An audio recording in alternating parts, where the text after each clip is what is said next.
All right, everyone, thanks for coming today. Today we're going to talk about a couple of things, and we'll start off with the idea of what are comics. So before we start off on this class, it's cool that we have a working definition that we can work our way from. So according to Scott McCloud, and this guy back in the 90s drew and wrote this comic called Zot. This is pretty much like the Bible of what are comics, this book that he came out with, Understanding Comics. And he just breaks it down easily, and he starts from this. Comics are juxtaposed pictorial and other images in deliberate sequence intended to convey information and or produce an aesthetic response in the viewer. So that's just to make sure that you guys don't mix up comic books with like graffiti on a wall or something like that. This just gives us a place to start forward. So an example would be Calvin and Hobbes, all right? Juxtapose pictures next to each other for an aesthetic reason, and very simple, pictures, words, mixture, and that's it, right? Very good. Example number 2 would be something like this, and I wanted to use Japanese manga for a specific reason, because we don't read it from here to here. What do we do? Right to left, right? So it doesn't matter which way you read it just has to be juxtaposed in sequence, right? It doesn't matter which way the sequence goes. There you have that. All right.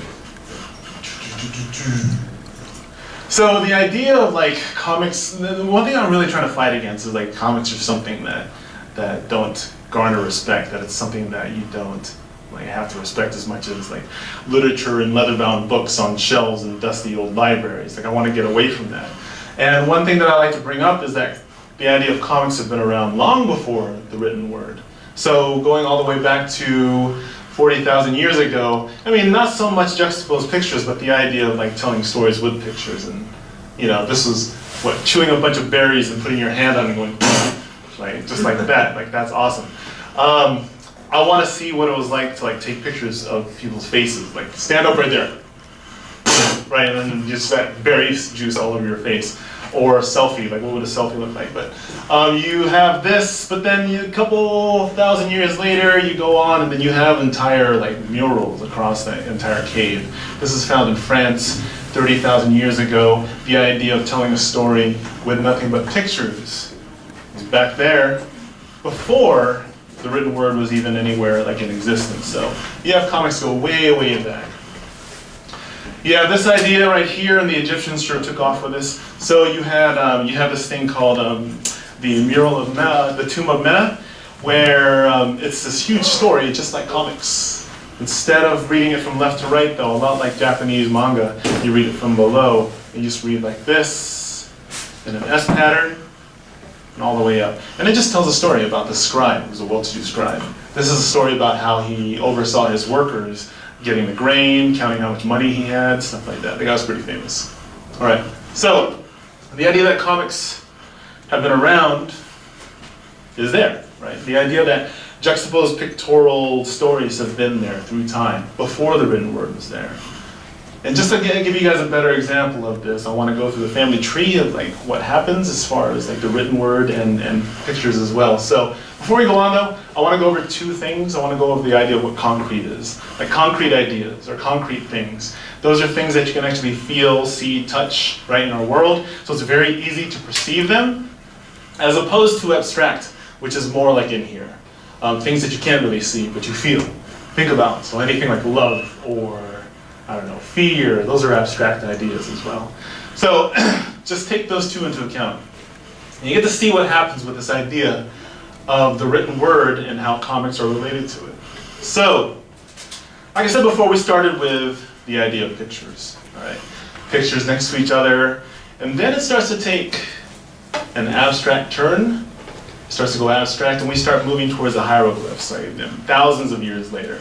And no longer are we just showing pictures. Now pictures actually mean sounds now, so that's a little bit more abstract, right?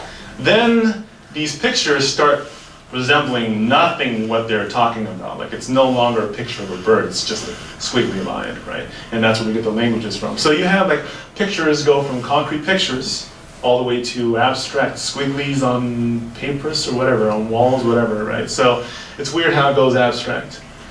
Then once the written word was there, it keeps on going even more abstract after the printing press goes around. And usually back in those days, it was nothing but like the rich folk were the ones who got to read. The poor people had to work, so it was only for the higher ups, and it got abstract that way. The written word kept on going.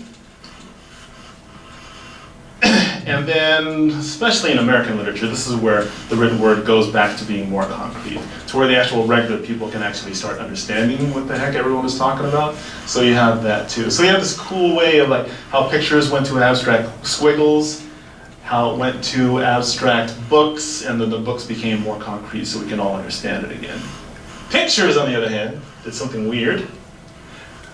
So they went to totally being concrete, like making sure that they look like what they're trying to look like.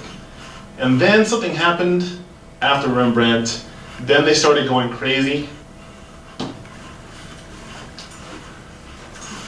The Expressionists came out, looks nothing like what they're trying to draw, on purpose.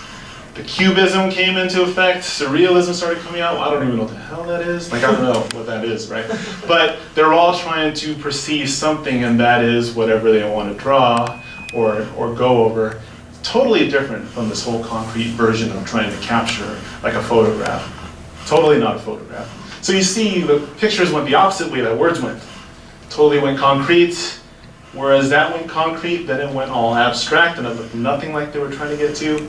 And what's cool about this is that they both come together in comics, right?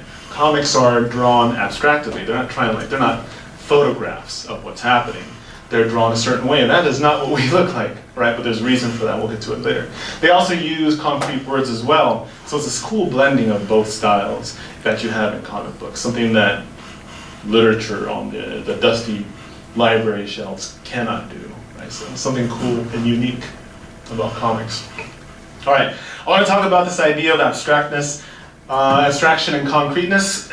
So when I use the word icon, I'm just talking about any image that represents a person, place, or thing or idea. That's all I'm talking about. So anything. So for example, you have a real burger. You can't get any more concrete than that. You actually have the burger in your hand. All right.